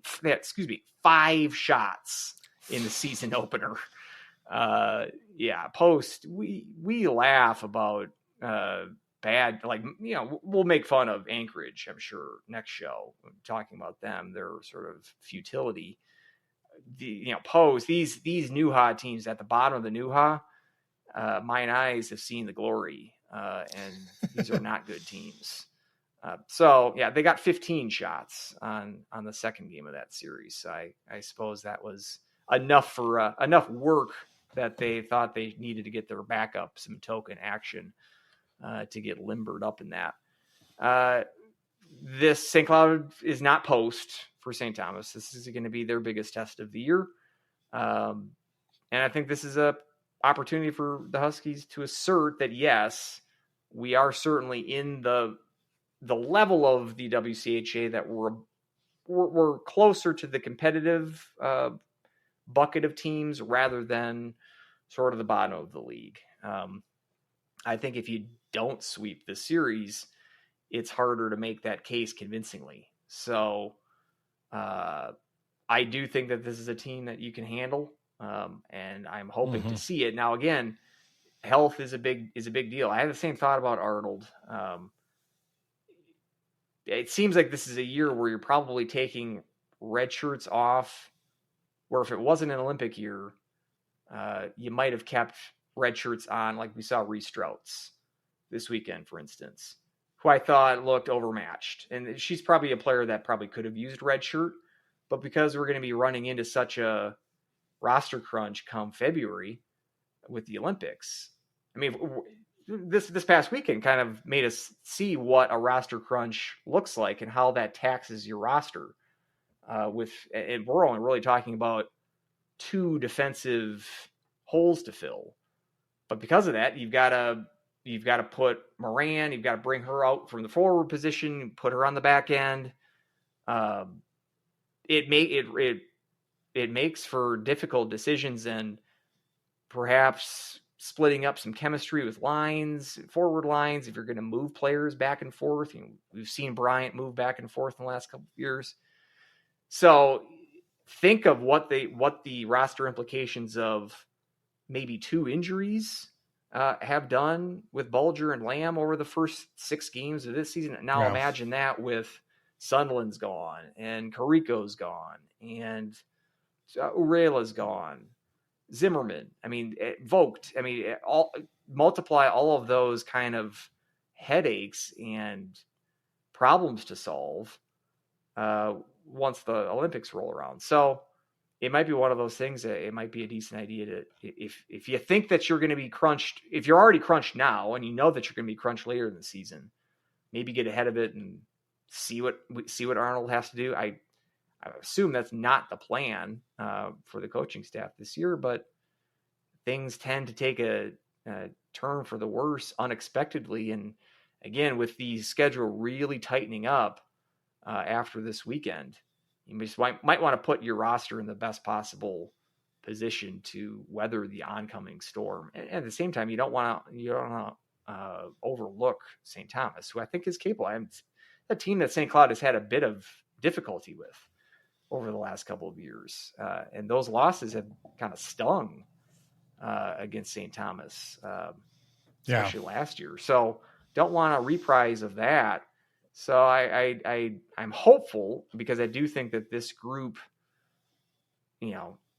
is capable of beating a team like St. Thomas more convincingly than they did in years past, because I do think there is some more offensive weapons. But that's on paper. It comes down to actually playing the games on the ice. That's when it actually counts. I'd like to see a weekend where St. Cloud looks like the better team, is the better team, and the results reflect that. So I'm hopeful this weekend that we can get the sweep. Yep. I definitely agree. Let's head quickly over to questions. I'm going to start with the women's question first, since we were just talking about them. How concerned should we be about Sunderland and Sorial's lack of impact against the Gophers?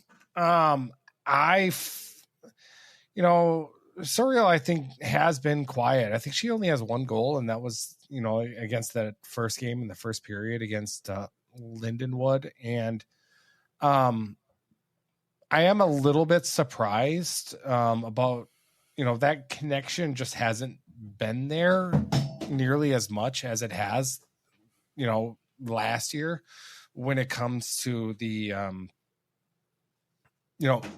on the ice and their production. So I am a little bit concerned about that. I don't know if I'm at the point of maybe we try breaking them up. I don't know if you want to do that this weekend, but maybe depending on how Friday goes, but I think something needs to happen there that you kind of get them back jump started, because it's, I think kind of they're the straw that stirs the drink for the women's team. I wonder, it's like the men's team will do this where like the line chart that they put out will have, I think it was the Hall's line was the top line listed on the line chart, but I believe the Rosborough line started. Yeah, they started both games, even though they're listed as the fourth line. And I would assume the thought process there is that you want your fourth line to go against the Bemidji's top line as some sort of like, we're going to mitigate their top line by throwing our grit, fourth line out there. With the women's side, like, and you kind of mentioned this with McKalen, dropping her down, like putting her against not the other team's top line. You got to factor that in, I think, with talking about Sunderland and Sorial's underproduction against six games into the season, but I still think it's not unfair to say that 3 points from Sunderland and 2 from Sorial is underperforming at this point in the season. Perhaps it's the assignments against the other top lines that are doing a lot of explaining for that underproduction. The thing is, do they have like an especially great kind of shut down fourth line that's just going to be a pest to that top line of the team? I'm not sure if there's one on this team that screams out, yes, they're the line that we're going to defend against the other team's top line. And sometimes it's difficult to defend against that, especially when you're on the road. You don't have last change. You think that you're on home ice this coming weekend. You do have a little bit more flexibility in having a last change. You can sort of defend against the other team's lines better than you can when you're on the road. You're on the road against UConn as well. Maybe I'm looking too much into it, but I don't think it's like I said, I don't think it's unfair to be critical at this point. At the same time, I'll give them a little bit of grace and say they've had some difficult matchups the last couple of weekends. This weekend is one where I'm kind of expecting. This weekend's one. Yeah, we need them to It's not like the St. Thomas. Ella Borger is a decent player for St. Thomas. That top line is okay. I think St. Cloud's is better. So we like to see that. Like, assert your status as a better team and a better program hockey-wise that St. Thomas is. And it starts and stops a lot with your star players and your top line. So, yeah, this is kind of one of those prove-it weekends early in the season. But, yeah, we'd like to see more out of them as well. Mm-hmm.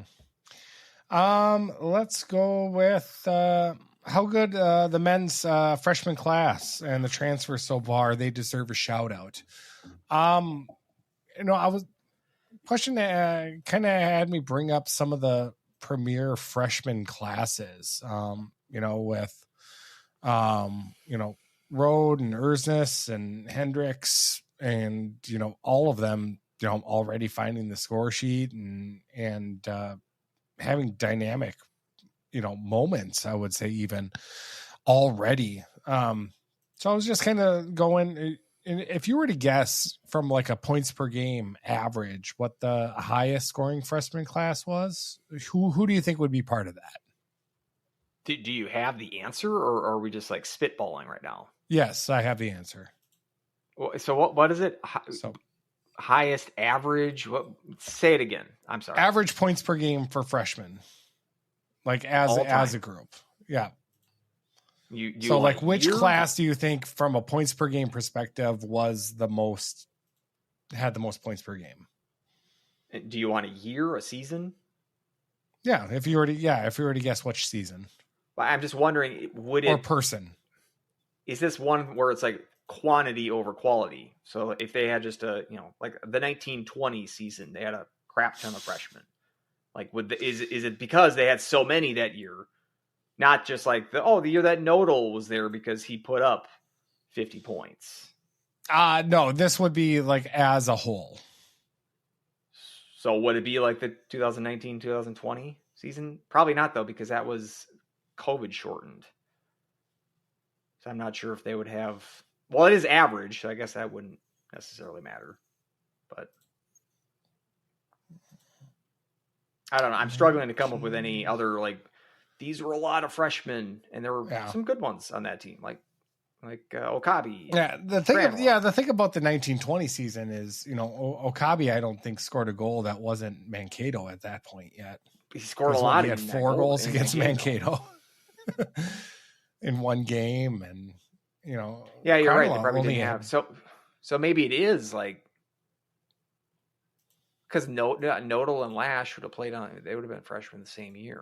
Is it that 06-07 team? It is not the 06-07 season, but that was up there. The top season from would have been freshman like a little earlier, maybe 90, or how about 90? The Colin Parrish later, 95, 96. Nope, later. Arneson made that box score the 98-99 season. I think he was a freshman then. So I'll say 98-99. My data doesn't go back that far. From my hand. Just give it to me. I'm not I'll get it eventually if I just start naming years, but that's not very fun. 15-16, where you had Acemont, Newell, Jackson, Schultz. That year, the freshman total freshman points that year was 134 points.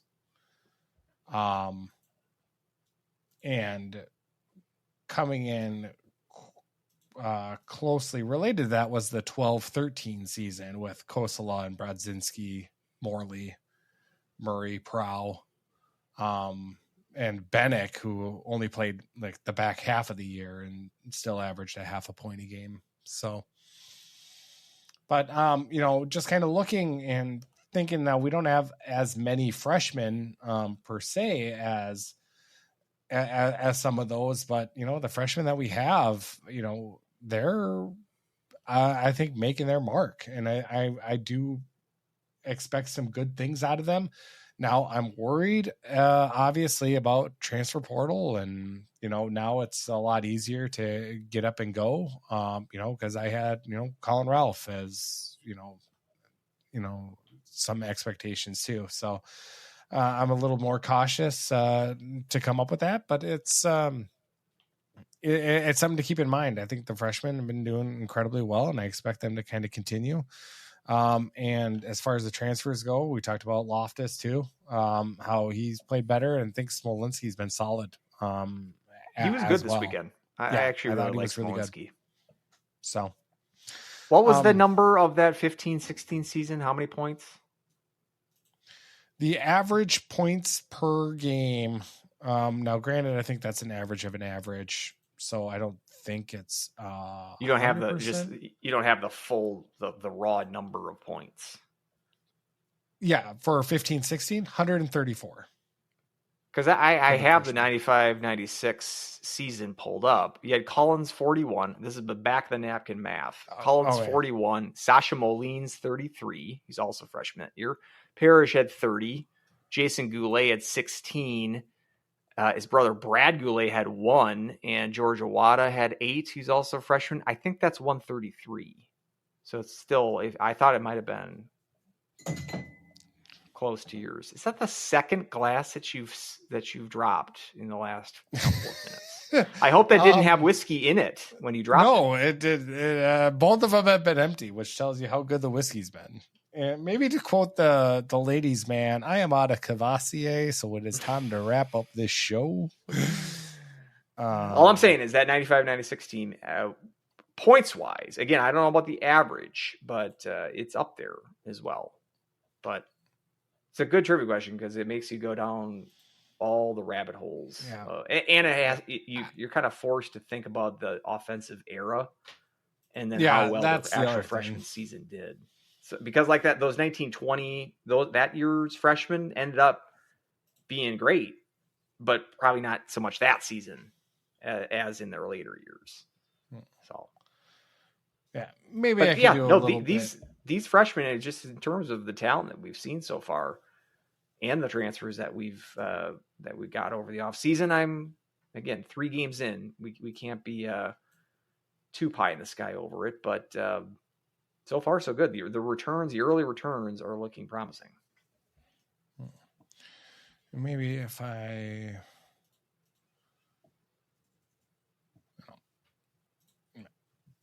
can come up with better data on that, but it depends if they're in really good competition if they can continue what they've been doing.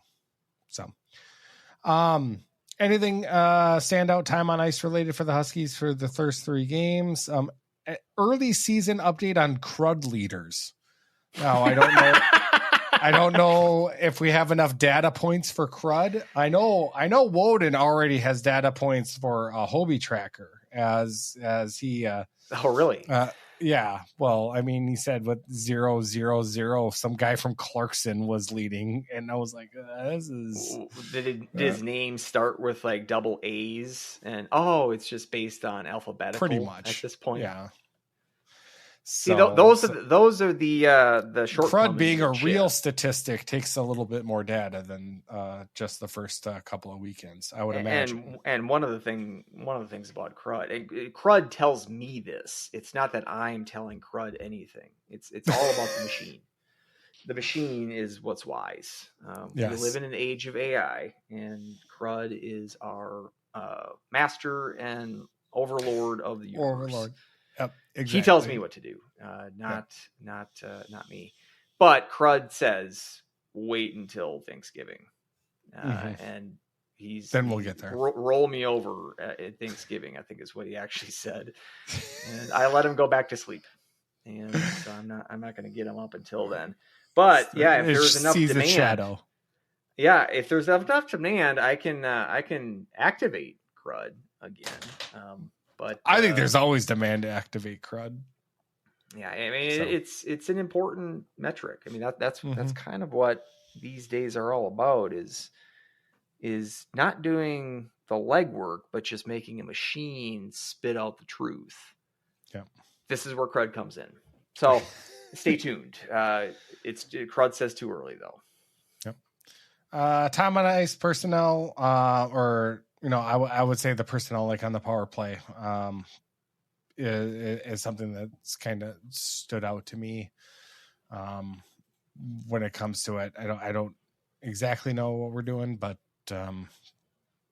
it's having the defense out there is I don't know. I don't know what Zinger's doing, but. Well, I still don't know why he's out for every, like there was one penalty kill where him and Reiners started it. They got off the ice. another pair took a shift, and then Reiners and Zinger came out again. It's almost as if they were stacking shifts between them. And they were on the ice for the first Bemidji power play goal that they scored. So it's not like they were like shutting them down. Having Zinger on the penalty kill and not having him on the power play, again, I don't quite understand that. Yeah. It doesn't seem like he's really, Larson's really maximizing the skills there of a guy like Zinger, who we saw it. I mean, he's got skills. I'd like to see those skills kind of maximized, but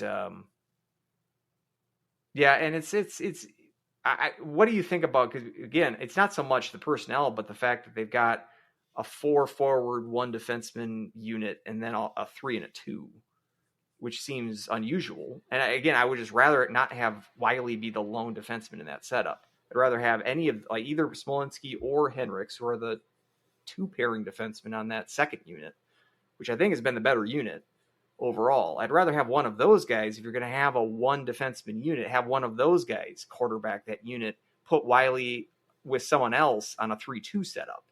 Yeah. Am I crazy? No, I don't think so at all. I think that would be more balanced. So, but they don't pay me to make those decisions though. I just critique them from. We get paid to critique. Away. So that's right. So send us donations. That about does her on this episode. I'm Weldie at More Clappers, MOAR, More Clappers on X. You can find Andrew at Andrew SCSUHHP. You can also, again, email the show, huskieshockeypodcast@gmail.com. You get that passcode. You'll have to rewind now. Somewhere in the show is when I already forgot it. Mentioned that passcode. I did for a second as well. But you can email the passcode for a chance to win the 2 tickets to the Anchorage game next Saturday. Or you just email the show and give us your feedback. We like to hear from listeners. Or even better, you can rate and review us. Get the on review Apple. in. Get us into that 1%. Get into that 1%. We're only 575 ratings away from it. So with your help, we'll be able to chip away at that and eventually get. Sounds like a PBS donation pledge break here. With your help, we can get Time Life. Sounds Please of the do. 70s. Until next time, go Huskies. Woo!